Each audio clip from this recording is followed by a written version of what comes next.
Monday, May 9, 1887. The next morning, M was sitting alone under a tree in the garden. He said to himself, Sri Ramakrishna has made the brothers of the monastery renounce woman and gold. Ah, how eager they are to realize God. This place has become a veritable Vaikuntha. And the brothers living here are embodiments of Narayan. It is not many days since the Master passed away. That is why all the ideas and ideals he stood for are there, almost intact. The same Ajodha, only Ram is not there. The Master has made these brothers renounce their homes. Why has he kept a few in the world? Is there no way of liberation for them?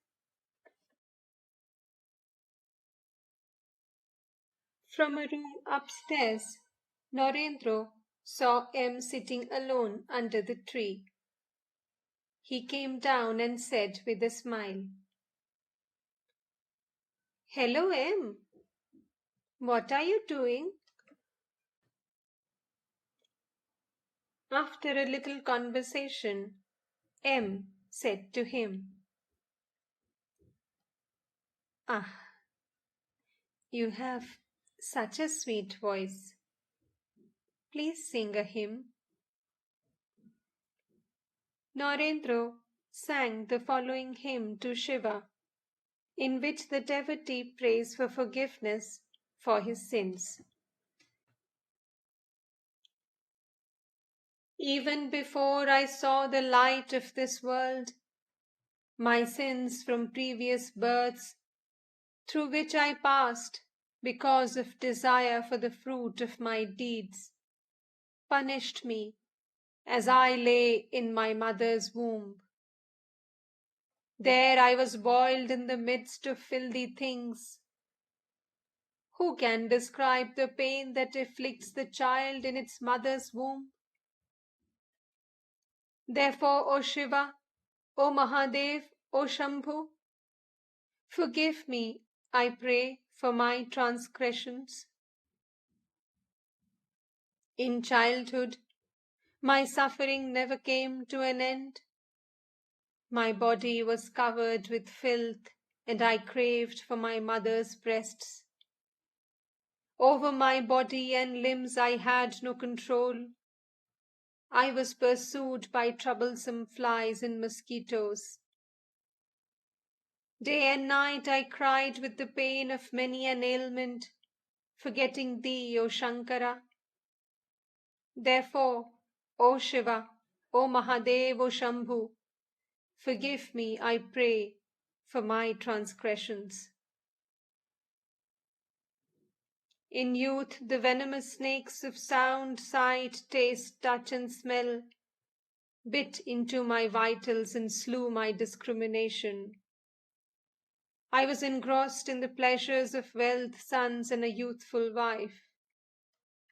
Alas, my heart, bereft of the thought of Shiva, was filled with arrogance and pride. Therefore, O Shiva, O Mahadev, O Shambhu, forgive me, I pray, for my transgressions. Now in old age my senses have lost the power of proper judging and acting. My body, though still not wholly bereft of life, is weak and senile from many afflictions, from sins and illnesses and bereavements. But even now my mind, instead of meditating on Shiva, runs after vain desires and hollow delusions. Therefore, O Shiva, O Mahadev, O Shambhu, forgive me, I pray, for my transgressions. The duties laid down in the Smriti, perilous and abstruse, are now beyond me. How can I speak of the Vedic injunctions for Brahmins as means for attaining Brahman? Never yet have I rightly grasped through discrimination the meaning of hearing the scriptures from the Guru and reasoning on his instruction. How then can I speak of reflecting on truth without interruption? Therefore, O Shiva, O Mahadev, O Shambhu, forgive me, I pray, for my transgressions. Not even once have I finished my bath before sunrise and brought from the Ganges water to bathe thy holy image. Never from the deep woods have I brought the sacred bilva leaves for thy worship. Nor have I gathered full-blown lotuses from the lakes, nor ever arranged the lights and the incense for worshipping thee. Therefore, O Shiva, O Mahadev, O Shambhu, forgive me, I pray, for my transgressions. I have not bathed thine image with milk and honey, with butter and other oblations. I have not decked it with fragrant sandal paste. I have not worshipped thee with golden flowers, with incense, with camphor flame and savory offerings. Therefore, O Shiva, O Mahadev, O Shambhu, forgive me, I pray, for my transgressions. I have not made rich gifts to the Brahmins, cherishing in my heart, O Mahadev, thy sacred form. I have not made in the sacred fire the million oblations of butter, repeating the holy mantra given to me by my Guru. Never have I done penance along the Ganges with japa and study of the Vedas. Therefore, O Shiva, O Mahadev, O Shambhu, forgive me, I pray, for my transgressions. I have not sat in the lotus posture, nor have I ever controlled the prana along the Sushumna, repeating the syllable Om. Never have I surpassed the turbulent waves of my mind, nor merged the self-effulgent Om in the ever-shining witness consciousness, whose nature is that of the highest Brahman. Nor have I in Samadhi meditated on Shankara, who dwells in every form as the inner guide. Therefore, O Shiva, O Mahadev, O Shambhu, forgive me, I pray, for my transgressions. Never, O Shiva, have I seen thee, the pure, the unattached, the naked one, beyond the three gunas, free from delusion and darkness, absorbed in meditation, and ever aware of the true nature of the world. Nor with a longing heart have I meditated on thine auspicious and sin-destroying form. Therefore, O Shiva, O Mahadev, O Shambhu, forgive me, I pray, for my transgressions. O mind, to gain liberation, concentrate wholly on Shiva, the sole reality underlying the worlds, the giver of good, whose head is illumined by the crescent moon, and in whose hair the Ganges is hidden, whose fire-darting eyes consumed the god of earthly love, whose throat and ears are decked with snakes, whose upper garment is a comely elephant skin. Of what avail are all the other rituals? O mind, Of what avail are wealth and horses, elephants, or a kingdom?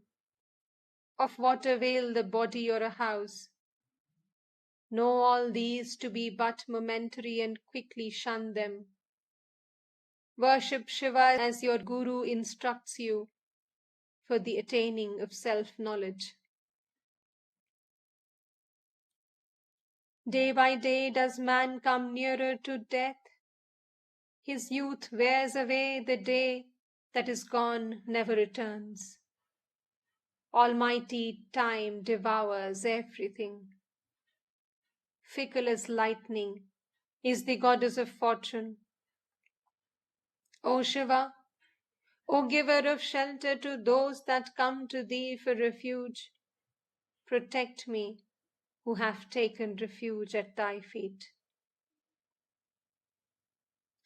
I salute the ever auspicious Shiva, the home of peace, who sits in the lotus posture, who has 5 mouths and 3 eyes, who holds in both his hands weapons and gong and drum, who is bedecked with many an ornament, whose skin is clear as crystal, who is Parvati's Lord. I salute the self-effulgent Guru of the gods, the Lord of Uma. I salute the cause of the universe. I salute the Lord of beasts adorned with snakes. I salute Shiva, whose 3 eyes shine like the sun, the moon, and fire. I salute the beloved of Krishna. I salute Shankara, who bestows boons on his devotees and gives them shelter. I salute the auspicious Shiva. O Shiva, white is thy body covered with ashes. White shine thy teeth when thou smilest.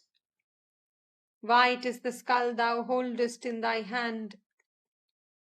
White is thy club which threatens the wicked.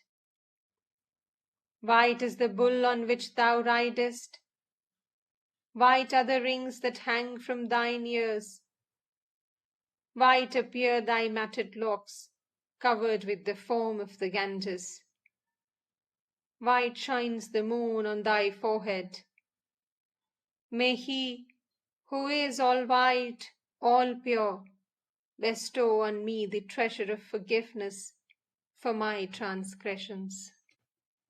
O Shiva, forgive all the sins that I have committed, with hands or feet, with words or body, with ears or eyes, with mind or heart. Forgive my sins, those past and those that are yet to come. Victory unto Shiva, the ocean of compassion, the great God, the abode of blessedness.